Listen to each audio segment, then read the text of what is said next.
Гражданская война для Советской России означала не только необходимость опять ставить под ружье только что демобилизованную после Брестского мира армию. По Брестскому миру от страны откололась Украина.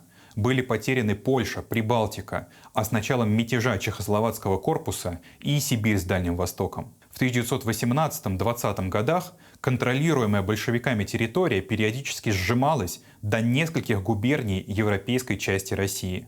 А в районах, экономическая эксплуатация которых оказывалась полностью или частично невозможной, ранее добывалось около 80% железной руды, более 90% каменного угля, нефти, хлопка, около 70% стали, чугуна, сахара, значительное количество зерна.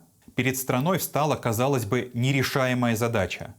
Потеряв 4/5 всех ресурсов, оставшейся их частью обеспечить победу в войне. Не оставалось никакого другого выхода, кроме как ввести жесткое рационирование и централизованно определять, кому эти жалкие остатки топлива, сырья и продовольствия направить в первую очередь. Все 3 года гражданской войны власть должна была каждый день решать одну и ту же задачу приоритетов. Какая отрасль самая важная, а какая менее важная? Какой завод самый важный, а какой менее важный? Какая социальная группа населения самая важная, а какая менее важная? Менее важные должны были выживать самостоятельно. Такое деление на нужный-ненужный использовалось во всем. Так, с началом блокады в Россию перестали ввозить телефонное оборудование. 11 июля 2018 года Совнарком принял декрет о пользовании московскими городскими телефонами. Там говорилось, что поскольку на городской телефонной станции вышло из строя 50% оборудования, а нового взять неоткуда, то до лучших времен надо обеспечить телефонной связью 15 тысяч самых важных пользователей, в первую очередь правительственные учреждения, а телефоны в частных домах становятся телефонами общего пользования. Каждый может зайти и позвонить. Совершенно исключительную роль в таких условиях приобрела так называемая комиссия использования ВСНХ, которая распределяла материальные ценности, кому сейчас нужнее. Председателем комиссии использования и Комитета хозяйственной политики ВСНХ и стал Юрий Ларин.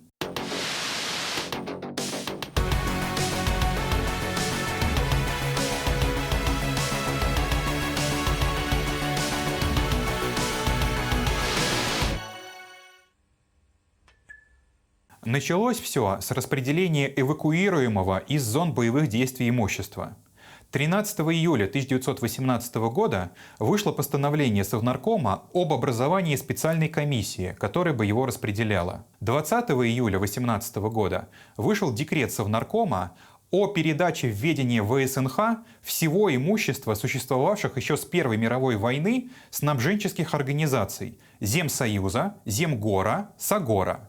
Распределять его поручили той же комиссии по распределению эвакуируемого. Нормирование ресурсов строилось на нескольких основных принципах. Централизация. Ресурсы с менее технически оснащенных заводов и фабрик передавались наиболее крупным и прогрессивным. Стандартизация. Каждое предприятие специализировалось на выпуске небольшого количества однотипных изделий. Экономия. Менее приоритетные производства останавливались. Из-за нехватки бумаги рассылку газет частным подписчикам прекратили. Для экономии резины прекратили производство галош. Резина шла на шины, медицинские принадлежности, ремни и другие детали для промышленности. Использование вторсырья и заменителей.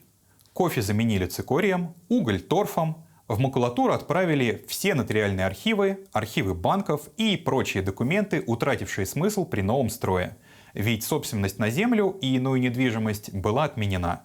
Интенсификация. Наиболее прогрессивные в техническом отношении фабрики пускались на 100% мощности, в то время как при частных владельцах ни одно предприятие не имело 100% загрузки. Маневрирование. При изменении обстановки ресурсы снимались с одних направлений и перебрасывались на другие. Так, когда понадобилось построить железную дорогу для вывоза нефти из района Эмбы, для нее рельсы сняли с нескольких менее важных железнодорожных магистралей. Параллельно развивался процесс нормирования продовольствия и товаров ширпотреба. Гиперинфляция и развал хозяйства поставили на повестку дня вопрос о натурализации заработной платы.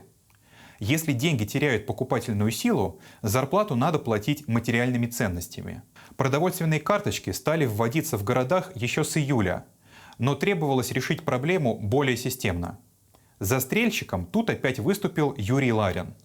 19 октября 2018 года на конференции строительных и транспортных заводов он выступил с тезисами о натурализации зарплаты. В натуре должны были выдаваться главнейшие продовольственные товары и предметы быта. Их стоимость вычиталась из денежной части зарплаты. Поскольку нормы выдачи в натуре зависели от физиологических потребностей, а не от выработки, по мере дальнейшего обесценения денег зарплата все больше теряла связь с выработкой. Нормы были дифференцированы по классовому принципу. То есть, сколько еды и предметов личного потребления, мыла, спичек и тому подобных ты получишь, все больше определялось не тем, как ты работаешь, а тем, к какому снабженческому обществу ты приписан и какая норма снабжения тебе положена.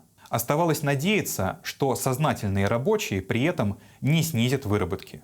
21 ноября 1918 года был издан декрет Совнаркома об организации снабжения населения всеми продуктами личного потребления и домашнего хозяйства, которым любая частная торговля была запрещена.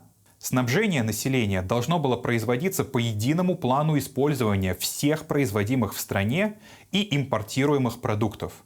Для составления этого тотального плана и была создана комиссия использования ВСНХ, которую возглавил Ларин как один из авторов декрета об организации снабжения. Формально в тот период главной в ВСНХ была Центральная производственная комиссия, которая вырабатывала производственные программы для национализированных заводов. Но фактически производственная программа лимитировалась двумя вещами: сколько заводу отпустят сырья и топлива, и сколько продовольствия отпустят рабочим этого завода. Топливо распределял Главный топливный комитет ВСНХ, а все остальные ресурсы — Ларинская комиссия использования. Они рулили процессом.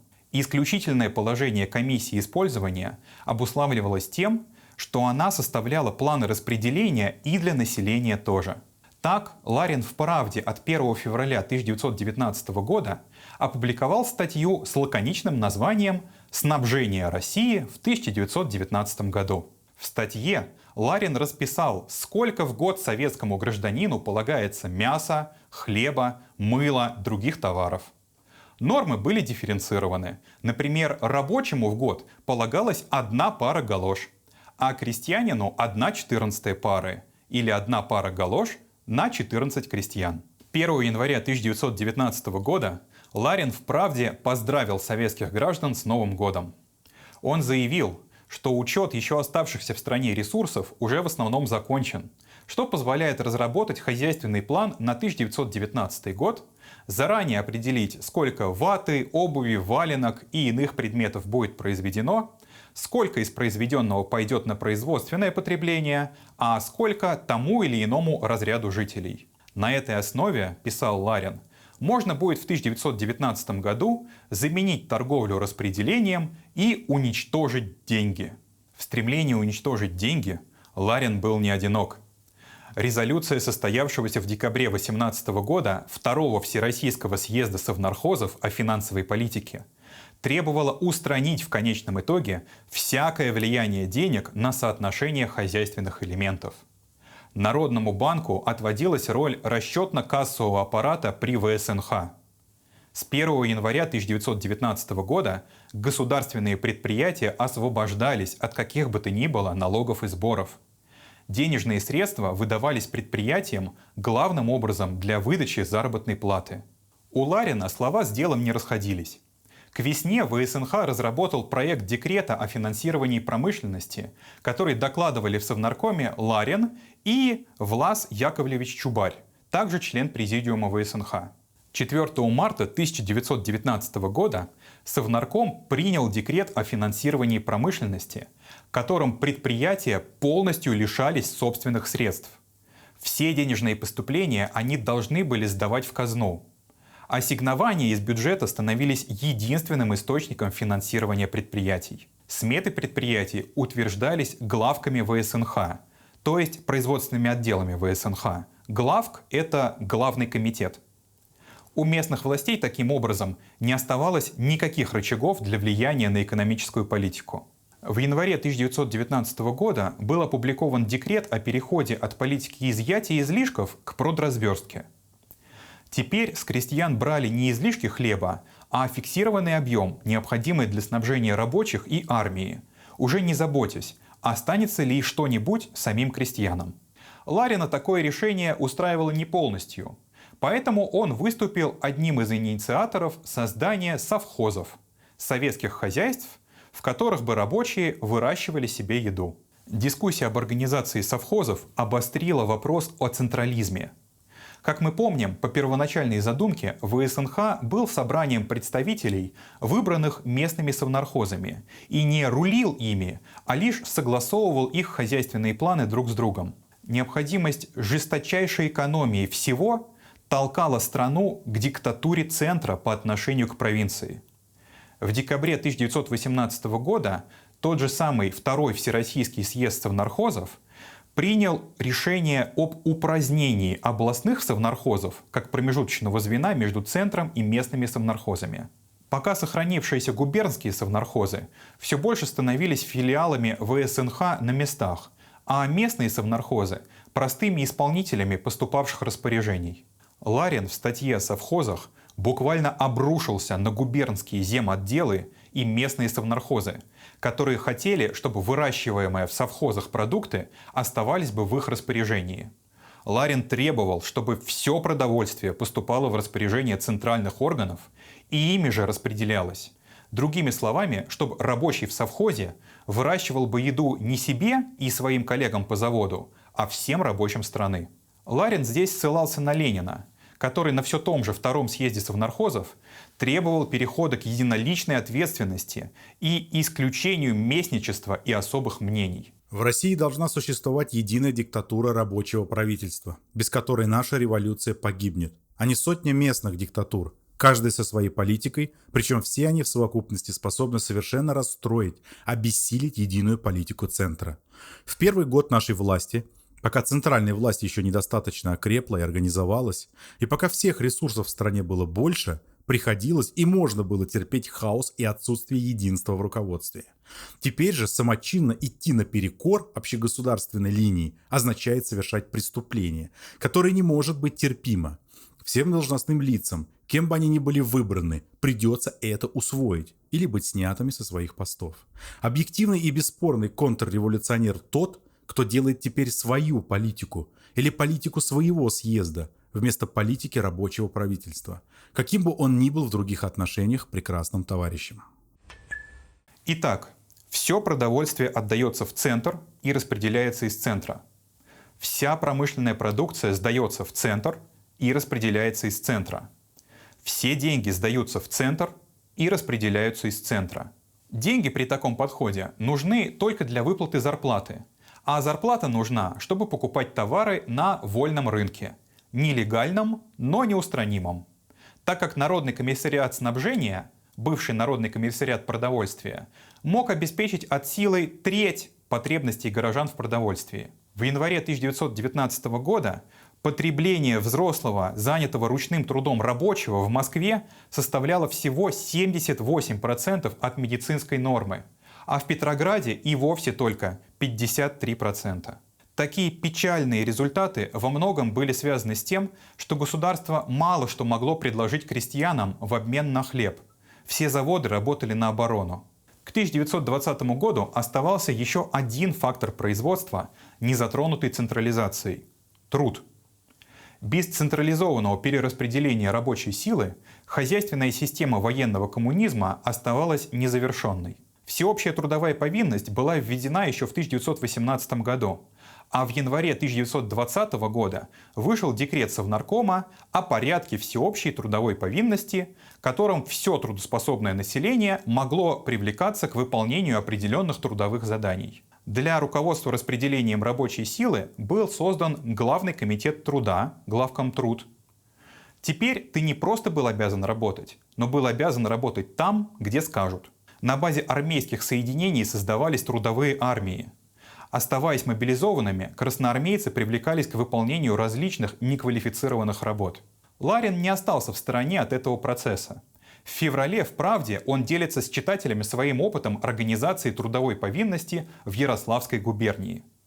Там из железнодорожных мастерских разбежались чернорабочие, и квалифицированные токари вынуждены были тратить свое время на поднос деталей, разгрузку, упаковку и другие подобные операции. Ларин провел через Ярославский губисполком решение, которым каждая из около 200 властей Ярославской губернии была обязана к 1 марта выставить 10 чернорабочих. Каждого выставляемого по повинности работника волость обязана была снабдить продовольствием на пару месяцев вперед и впредь возобновлять этот запас, а также выдать ему инструмент для работы. Ларин настаивал на отмене срочности. Крестьяне мобилизовывались чернорабочими не на определенное время, а навсегда. В статье Ларин предложил и решение низкой производительности труда. К каждому отряду трудоармейцев нужно приставить политического комиссара, который бы следил, чтобы трудоармейцы работали полностью 8 часов. А политкомиссар обязан был бы предоставлять расписку о полном количестве проработанных часов от того учреждения, на какое производится работа.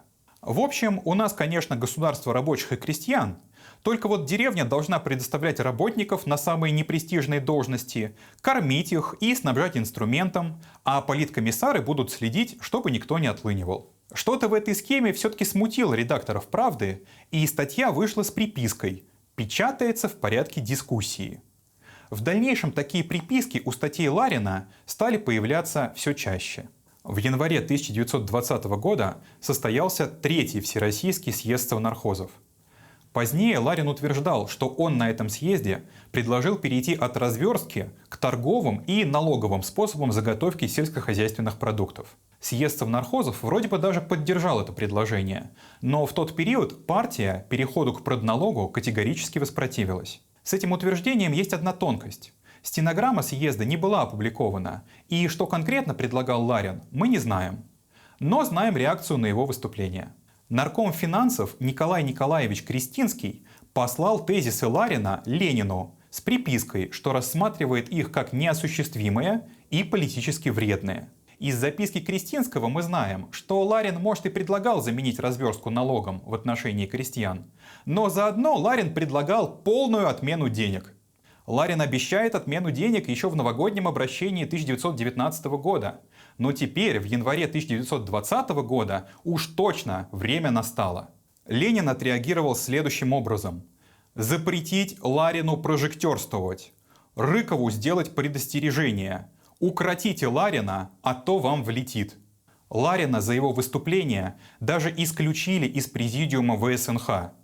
Когда он запросил Политбюро о причинах этого, в ответ Каменев, Крестинский и Томский сообщили: Вы, Ларин, не старались предварительно осведомиться, каково мнение руководящего партийного центра по поводу кажущихся вам правильными предложений, а сознательно или бессознательно ставили его перед свершившимся фактом, перед брошенными вами в массу заманчивым и, по вашему утверждению, легко достижимым, хотя объективно неосуществимым лозунгом. На третьем году пролетарской власти тактика Ларина «поставить всех перед фактом» начала давать сбой. В конце февраля 1920 года Ларина на посту председателя комиссии использования сменил Лев Натанович Крицман ввиду отъезда товарища Ларина. Сопоставляя даты отъезда и даты статьи Ларина с идеями о трудовой повинности, мы понимаем, что Ларина временно сослали в Ярославль, а его военно-коммунистические идеи о призыве крестьян для работы в железнодорожных мастерских, вероятно, были вызваны желанием оправдаться перед товарищами и показать, что вовсе он не такой уж либерал. При этом, однако, в практической работе Ларин продолжал вести линию на то, что с крестьянами нужно договариваться. При распределении продукции для крестьян комиссия использования с начала 1920 года ориентировалась не только на подушевое снабжение, но и на ход хлебозаготовок. Какие губернии лучше сдавали хлеб, получали больше промышленных товаров. Ларин почему-то был уверен, что у рабочих и у крестьян совершенно разная мотивация к труду. У рабочих требование лучше платить за лучшую работу он считал малоразвитостью. Сам Ларин определенно работал в первую очередь за идею, не гнушаясь ради нее регулярно превышать свои полномочия.